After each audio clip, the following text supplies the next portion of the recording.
the wind right now, but temperatures will start to warm up as we head into later this week. I'll have more on that in my full forecast. UNC could see a tuition increase. What that means for potential new students. Plus the latest on the shutdown. Carolina Week starts right now. UNC Hussman School of Journalism and Media, connecting Carolina's campus and community. This is Carolina Week. Welcome to Carolina Week. I'm Mackenzie Acton. And I'm Emma Hill. It is extremely cold outside. Our Megan Giller is outside the studio with what we can expect to warm up. Check out everyone walking behind me. You can see everybody in their jackets and sweatshirts, and you can see the leaves moving behind me and my hair blowing in the wind. It's going to be a bit breezy today. Temperatures are only going to stay within the lower 60s, but we'll start to warm up by the end of this week. I'll have a full forecast for you coming up later. The UNC Board of Trustees is considering raising tuition for new students. Carolina Week's Kate Chapman tells us how the proposal could impact future Tar Heels. The decision on whether to increase tuition could change who calls Carolina home, especially for students coming from outside North Carolina. For the first time in almost a decade, UNC Chapel Hill is deciding whether to raise tuition for new undergraduates. The proposal would increase in-state tuition by 3% and out-of-state tuition by 10%, starting with students entering next fall. Current students wouldn't see any changes to tuition. For many prospective students like Maggie Garrett, UNC's reputation is what draws them in. Higher out-of-state costs could create a challenge. I don't think that's fair because there's so many students and UNC is so diverse that they're coming from all over the place that it wouldn't be a fair chance for them to get the same education as in-state students because of the rising cost. Some trustees say the changes are designed to protect affordable access for North Carolina students, keeping their tuition low while asking non-residents to pay closer to market value. In a written statement to Carolina Week, Trustee Marty Kotis pointed to the state constitution's call to keep higher education affordable for North Carolina families. He said he supports keeping in-state tuition the same and raising non-resident rates to ensure local students aren't subsidizing others. Trustee Jim Blaine agreed, saying he also opposes any in-state tuition increase. But for prospective students outside North Carolina, the higher out-of-state rate could influence their college decisions. It would definitely make me want to stay in-state more than any other options I had outside. The proposal would take effect for new students starting in fall 2026 if approved by the board. The Board of Trustees will vote on the proposal tomorrow morning. Immigration and Customs Enforcement, also known as ICE, may be coming to North Carolina, according to a CNN report that cites ICE officials. The report indicates officials are eyeing Charlotte as a possibility to ramp up enforcement, but stressed plans are still being finalized. The top Border Patrol officer leading the charge on Trump administration's immigration crackdown in cities planning to leave Chicago. As early as this week, Gregory Bavino has become the face of Donald Trump's effort to surge federal law enforcement into blue states and cities, regardless of whether local officials want them there or not. Another city mentioned as a possibility in the new report is New Orleans. At day 42, we are living through the longest government shutdown in history. However, the House of Representatives is expected to vote ending the shutdown later this afternoon. Coming to an end. That was Speaker of the House Mike Johnson. The Senate took a key step toward reopening the government Sunday night after drastic impacts, including unpaid federal workers, air traffic controller shortages, and the loss of critical food assistance through SNAP benefits. 7 Democrats and an independent crossed party lines and reached a deal with Senate Republicans and the White House in exchange for a future vote on extending enhanced affordable care subsidies. But not all Democrats agree with the deal, the sticking point for many, health care. Does that mean you're a definite no on voting to end the shutdown? I'm a definite no because I see it as a raw deal for 24 million working families who are about to see their premiums more than double. Here in North Carolina, 1.4 million people rely on SNAP benefits, according to Governor Josh Stein. This administration has shut down SNAP benefits. People do not have their full benefits. People are not able to put food on their table to the degree that they need to keep children from being hungry.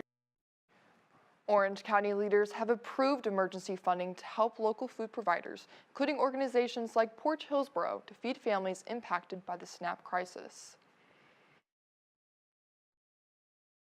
In emergency funds to Port Hillsboro for an additional food distribution. The emergency food distribution served about 500 families. The Port Hillsboro director says the effort was possible only through volunteers, community partnerships, and county support, but still has a few concerns. Up like this, and we need it. I'm not saying stop, but I am concerned about when people start to really feel that burnout because they're taking on the responsibility of where our government should be helping, and they are not. As families face uncertainty with SNAP benefits, Port Hillsboro says it will continue providing food support to those in need. Students at UNC are stepping in to help Chapel Hill's unhoused community as food prices rise and federal benefits are disrupted. This is such a good little lineup we have going on here. A ham sandwich, a granola bar, an orange, and some water. That's one of dozens of bags volunteers prepare every week. Perfect. This bag's been through a lot. They call it Feeding Franklin, a group of UNC students serving food to those living on or near Franklin Street. Awesome. Thank you so much. Thank y'all. God bless you guys. God bless you. Have a good evening. Simple, until every bag is gone in minutes. I'm all out. All out. As food prices rise and budgets for assistance programs shrink, one student-led group is working to bridge the gap for Chapel Hill's unhoused community. It's important now more than ever. I feel like in today's economy, like there is so much loss. President of Outreach Meg Bivens says that they serve around 20 people a week. Sometimes they end up with bags left over, but today they ran out within 20 minutes. This is a pressing and a present issue, and like people are like worthy of having food and having care and being treated with kindness. President of Logistics Savannah Hicks grew up in this area, and she hopes more students will look beyond campus to recognize the community in need around them. We have to be able to like open our eyes to see them as well, amidst the busyness, amidst the craziness. And just like that, it's time to pack up. But for Bivens and Hicks, the work doesn't stop there. We have some plans to like hopefully do like some more like fundraisers and things like that, just so that we can like provide on a bigger scale. In Chapel Hill, I'm Aaliyah Mitchell, Carolina Week. The group plans to expand and provide clothing and other immediate needs as they gather proper funding. Cancer researchers at UNC say they have found a way to help decrease tumor growth and better fight off melanoma, a type of skin cancer. At UNC's Comprehensive Cancer Center, researchers have been working for 4 years to find ways to help with already existing treatments for skin cancer. Researchers confirmed that a specific protein leads to the growth of melanoma in the recently published study. They found a way to disrupt cancer's tumor growth. This allows immunotherapies to be more efficient in their treatment, according to an expert on cancer cell biology at UNC. The researchers and the lead author for the study are looking forward to the next steps.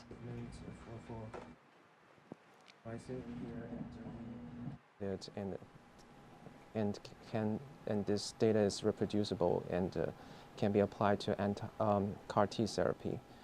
And we are very exciting. So targeted delivery may be the next goal. We just want to specifically engage and deliver this inhibitor to tumor site. Both researchers are already working on new projects to find more ways to treat skin cancer. That was a lot of information, but we still have more to get to. Coming up on Carolina Week, Western North Carolina saw snow. Our meteorologist tells you if you need to bundle up this weekend. And the Arboretum is taking volunteers. How you could volunteer to help. Coming up on Carolina Week.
I know we've had some cold temperatures here in Chapel Hill. I've heard we even have some parts of snow out in Western Carolina. Is that right, Mackenzie? Yes, I'm from Asheville, and according to my mom, we had snow in our front yard that I didn't even get to see. Oh, man. I know, but the first snow hit Western North Carolina, and we are only a little over a month away from the first day of winter.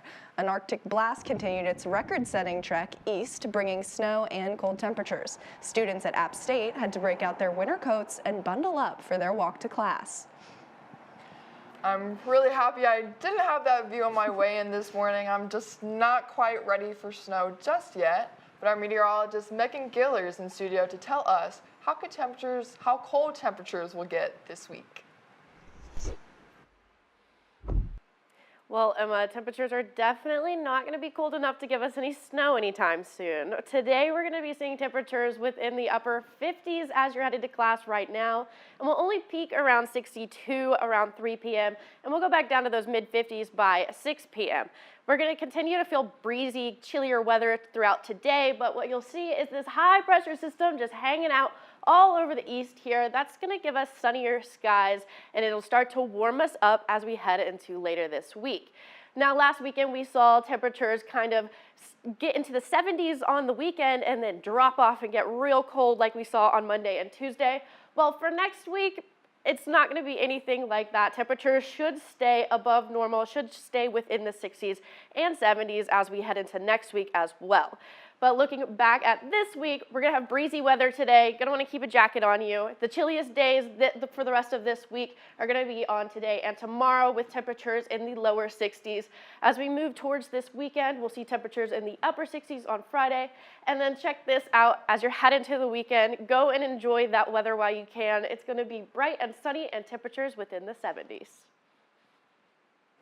Thanks for those warm temperatures, Megan. That's what I like to hear. Veterans Day honors those who have served in the U.S. Armed Forces. President Donald Trump spoke about the importance of the day during an event in Arlington National Cemetery yesterday.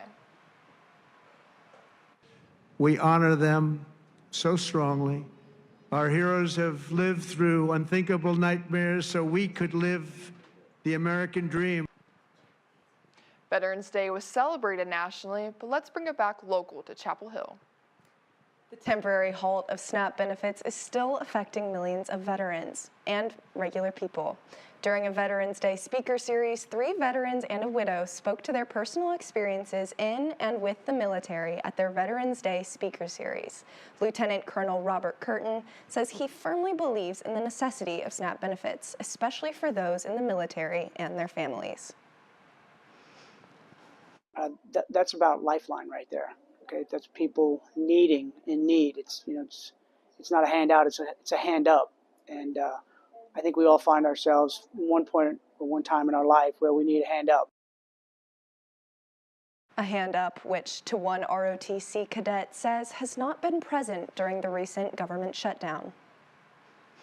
It's unfortunate, like just for me personally, to not have like a steady income from ROTC that I used to have. And even though Veterans Day was yesterday, TAPS at Carolina believes in celebrating and empowering active duty military and veterans every day. If you're looking for something to do out in nature during this nice but chilly fall weather, head over to the Coker Arboretum for some volunteer work.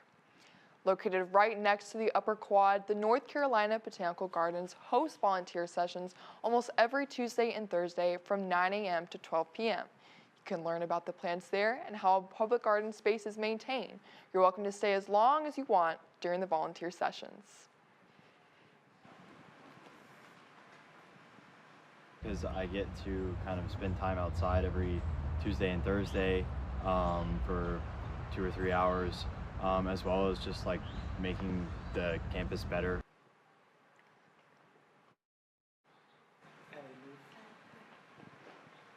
All the tools and clubs you need are provided, and you can find more information and RSVP on Heal Life. Gardeners aren't the only ones putting in the work. Our men's basketball team is working hard out there on the court. Yes, that means basketball team is continue to have their hot start on the season against Radford last night, and I'll be back after this to tell you a little bit more.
Welcome back to Carolina Week. In studio, we have Ellie Bowman from Sports Extra to talk about all things Carolina athletics. Carolina basketball is back after they took their first top 25 win of the season last week. Last night, the team hosted Radford as they worked to extend their record to 3-0. The Tar Heels found their rhythm in the second half. Despite early foul trouble, freshman Caleb Wilson recorded his first collegiate double-double with 13 points and 14 rebounds. Luka Bogovic led the way with 19 points, 5 assists, and 2 steals, while center Henry Vasar controlled the paint with 18 points and 7 rebounds. Despite Seth Trimble's injury, the Heels secured an 89-74 victory. They'll return to the Dean Dome Friday at 9 p.m. to host North Carolina Central. Yeah, our leaders got to step up with Seth out. And Seth is still leading on the bench and cheering us on and stuff, but yeah, our leaders got to step up. Number 11 North Carolina women's basketball is back in action this week as they take on UCLA in Las Vegas at the WBCA Challenge. The Tar Heels are off to a strong start, led by freshman sensation Nyla Brooks, who scored a team-high 15 points in the season opener, making her the first true freshman to lead Carolina in a debut since 2021. Brooks also earned a spot on the Tamika Catchings Award preseason watch list for National Freshman of the Year. Junior Renaya Kelly continues to shine as well, landing an Ann Myers Drysdale Award preseason watch list for National Player of the Year, adding to her All-ACC and Naismith preseason honors. With Brooks and Kelly leading the charge, Carolina looks to keep the momentum rolling against UCLA. The Division I NCAA women's soccer bracket is out, revealing that UNC's first opponent will be number 3 Tennessee. The Heels fell off to the Vols 2-0 in the first game of the season, back in August, but Carolina has been working to get back to championship form. Tennessee has lost only 3 games this season, all of which have been away, so key Carolina players like Olivia Thomas and Kate Fossey will have to turn up the pressure to make sure that the Vols don't bookend Carolina's season. The NCAA Women's Tennis Championship selections are confirmed. UNC's female singles players Reese Brantmeyer, Tatum Evans, and Anjay Obi-Kajuru, and Theodore Rabin. Kajuru and Susan Maltby, as well as Reese Brantmeyer and Alanis Hamilton, will be competing for UNC in doubles. Several Tar Heels on the men's tennis team are headed to Orlando to compete in the NCAA individual championships. In singles, Rowan Jones and Niels Ratsu and Ian Mayu all qualified. Freshman duo Case Schinner and Mayu will join Chris Zhu and Ratsu, who qualified last month in doubles action. The ACC is already seeing its freshmen shine. North Carolina's Caleb Wilson is ACC co-player and co-rookie of the week. Wilson dominated in the Dean Dome last week as he averaged 23 points and 5.5 rebounds and 3 assists, shooting better than 77 from the field, and leading the Tar Heels past both Central Arkansas and number 19 Kansas. Linebacker Kamari House is the ACC Linebacker of the Week after a breakout performance against Stanford. The sophomore led the Tar Heels defense with a career-high 13 tackles, including 8 solo stops. He also grabbed his first interception of the season in UNC's 20-15 win. The Tar Heels have held opponents to 21 points or fewer in 4 straight games, and House is emerging as the heart of the defense. Make sure to tune into Sports Extra this Friday at 11:30 for more Tar Heel sports updates. We'll be right back on Carolina Week.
Welcome back to Carolina Week. We have breaking news regarding the vote on the UNC tuition rate increase. Kate Chapman is back in studio with the latest. The UNC Board of Trustees has denied the 3% tuition increase, according to WRAL. The increase would have raised tuition by $211 per student for in-state students and around $4,500 for out-of-state students, but instead, tuition will remain as is for another year. We've been following this story. These increased tuition costs were to help with the new dorm project going on and new and enhanced dining plans, and now the Board of Trustees has decided against it. Of course, this is a developing story, and we will continue to bring you the latest updates as they come. Thanks, Kate. Blank Canvas is UNC's largest student-run dance company and for all levels and all styles on campus. Blank Canvas has over 200 student members and is entirely student-run, from choreographers to the office board to their performance production. Dancers spend the entire semester learning choreography, and on Saturday, dancers performed in a sold-out show at Memorial Hall. Blank Canvas is open to all students, from those who have danced their whole lives to those who want to try for the first time. They will be accepting new members at the start of next semester. Dancing with the Stars has been very popular this season. Lucky for us, there's a Dancing with the Stars event happening right here on campus this Saturday. The UNC Ballroom Dance Team is hosting its first Dancing Tar Heels event, inspired by the show. Here's a look at one team. Husband professor and Tar Heel basketball legend Tyler Hansborough, is performing the jive with Ballroom Dance Team co-president Amory Rivera. Tyler was called Psycho during his UNC basketball career when he was the 2008 National Player of the Year and led the 2009 National Championship team to victory. Now, he said, he is swapping that nickname for Psycho Chill on the dance floor. Each team in the competition was given 8 weeks to teach and practice their choreography. They practice a couple times per week. The judges are a former UNC Ballroom Dance Team president and the current instructors for the team. The audience can also vote, just like in Dancing with the Stars. If I won this competition, there's something wrong with the other competitors, because I'm far and away probably the worst dancer. And if I'm a better dancer than somebody that's out there, they should never approach a dance floor ever again. No matter what, at the end of the day, I'm really hoping to be able to put us out on the stage and have us feel comfortable in our routine and have us enjoy ourselves. If we win, hey! If we don't, I just want to go out there and put something on the floor that we're proud of. Other campus celebrities in the competition are South Road Crossing guard Sharita Baker, the student who runs the Tough Fit Tuesday Instagram account, Will Walker III, and student fitness influencer Sarah Burnett. You can buy tickets for $12 online or for $15 at the door to watch Tyler and Amory take on their competition this Saturday at 7 p.m. I wish I could go. Unfortunately, I can't on Saturday. Are you going to try to go? I'm going to go. I got to see what Tyler's all about, see if he keeps his word. I'm so jealous. That is all we have for Carolina Week. We will see you next Wednesday.